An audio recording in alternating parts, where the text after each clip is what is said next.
We're here with Hall of Famer Eric Davis. Eric, man, how you been, brother? It's nice to see you. I've been fantabulous, man. Life is good.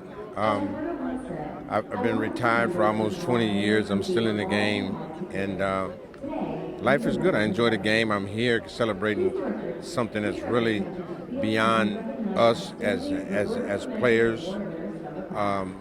With a great humanitarian and a great person who not only represents his family, but he represents his country and he represents hunger and people all over the world. So it's an honor for me to be a part of Hey, this. you do a great job too, brother. So, we got to take that in consideration. Eric, listen, when you think about Roberto Clemente and you think about, like I said, a guy like Jackie Robinson, you think that you could be able to handle the half of the stuff that they went through? I don't know. Like we're all of our time and we all go through different trials and tribulations. I think if I was in that time and I had to go through it, absolutely I could have. But you still have to tip your head off because you really don't know what you put forth, how they reciprocate, what are your values. But it's always different when a gun's put to your head and someone like the racism tells you better not move, or you can only drink out of the black ones, or you can only do this. So those are the different ones that make you kind of twin sometimes, and you ask yourself, do I fight that or do I turn the other cheek? Am I less than a man if I don't? So those are all the things that come across that when you're talking about dealing with those times. And you know why I asked you that is because you're no punk, man. When you come in there, you didn't take crap from nobody, man. If anybody messed with you, hey, they knew you were going to take care of it.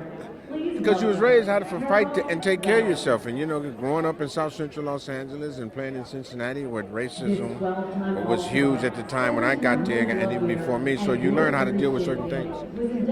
What surprised me the most about Roberto Clemente was that a lot of his sports writers used to call up the other sports writers and say, hey, man, don't vote for Clemente for the MVP.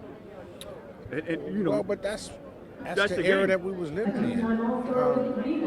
It's crazy because some of that stuff exists now. It's just hidden very well.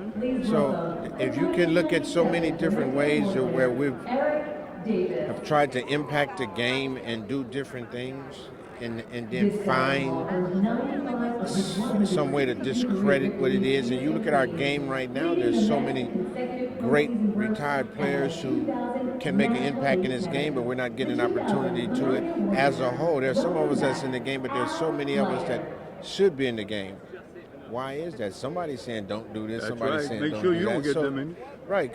So you're just thankful for the opportunities that you have, and you try to keep stirring the pot, and you keep trying to lead, and you keep trying to push through, and hope that at some point you can feel like you're making a difference. Now, Nancy, listen. In your book, you were talking about how good Pete Rose was good with you, man. And I'm sure we're not going to get into the politics, but man, hey, there's some injustice in there, him not being the best at what he does and what he did.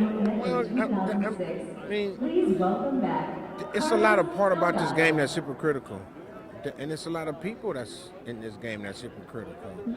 And if you look at the game of baseball, it's been a different game for a long time.